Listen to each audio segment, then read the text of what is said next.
नमस्कार प्यारे बच्चों। दिनांक है आज 29 जून 2020। संस्कृत गुरु शीतल रानी। विषय संस्कृत। उप विषय है इकारांत पुल्लिंग मुनि शब्द रूप।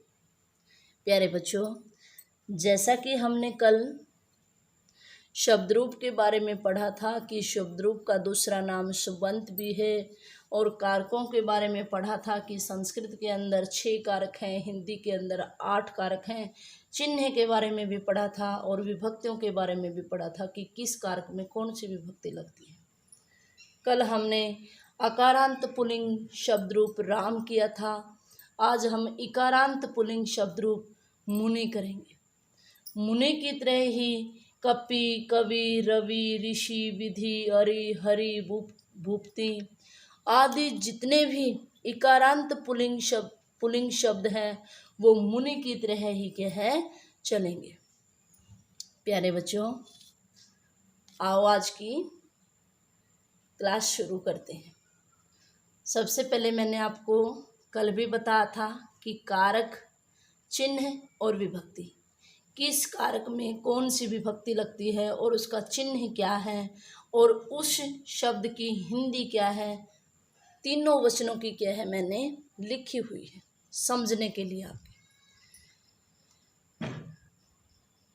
कर्ता कारक चिन्ह है इसका ने, विभक्ति इसमें प्रथमा लगती है। मुनि, मुनि, मुनि है, यानी कि एक मुनि ने, 2 मुनियों ने और सभी मुनियों ने। कर्म कारक चिन्ह है इसका को, विभक्ति इसमें कौन सी लगती है, द्वितीया। मुनीम, एक मुनि को, मुनि 2 मुनियों को, मुनीन सभी मुनियों को। कर्ण कारक से और द्वारा इसका यानी साधन के रूप में इसका चिन्ह है। तृतीय विभक्ति लगती है। मुनिना, मुनिभ्याम, मुनिभि, मुनिना यानी एक मुनि से, एक मुनि के द्वारा। मुनिभ्याम 2 मुनियों से या 2 मुनियों के द्वारा। मुनिभि सभी मुनि से या सभी मुनियों के द्वारा।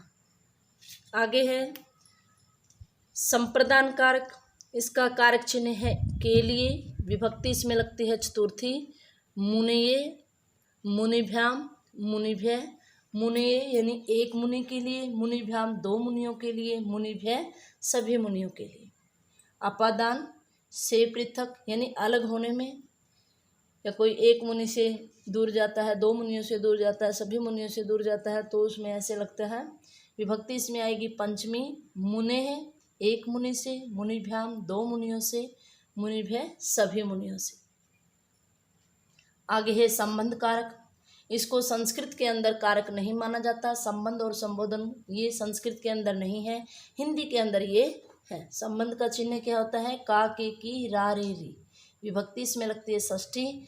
मुने, मुन्यो, मुनिनाम। मुने यानी एक मुनि का, मुन्यो 2 मुनि का, मुनिनाम सभी मुनियों का। अधिकरण में पर इसका कारक चिन्ह है, विभक्ति लगती है सप्तमी। मुनौ एक मुनि में, मुन्यो 2 मुनियों में, मुनिषु सभी मुनियों। आगे है संबोधन। हे अरे किसी को पुकारना हो तो हे मुने, हे मुनि, हे मुनि यानी हे मुने, हे एक मुनि, हे मुनि, हे 2 मुनियों, हे मुनि है, हे सभी मुनि। इसी प्रकार दूसरे जो इकारांत पुल्लिंग शब्द रूप हैं, कपि, रवि, ऋषि, विधि, अरि, भूपति आदि के शब्द रूप चलते हैं। प्यारे बच्चों, आप इनमें से कोई 2 शब्द रूप इसके समान चला के देखें ताकि आपको अच्छी तरह से याद हो जाए। याद करने के लिए सिर्फ आपको ये ही याद करना है कि मुनि, मुनि, मुनि है, मुनि, मुनि, मुनिन, मुनिना, मुनिभ्याम, मुनिभि, मुने, मुनिभ्याम, मुनिभि, मुने, मुनिभ्याम, मुनिभ्य, मुने, मुन्यो, मुनिनाम, मुनौ, मुन्यो, मुनिषु, हे मुने, हे मुनि, हे मुनि। ये हिंदी है, कारक चिन्ह है, कारक बताए हैं, ये आपको समझने के लिए है ताकि आपको अनुवाद करने में कोई कठिनाई ना हो।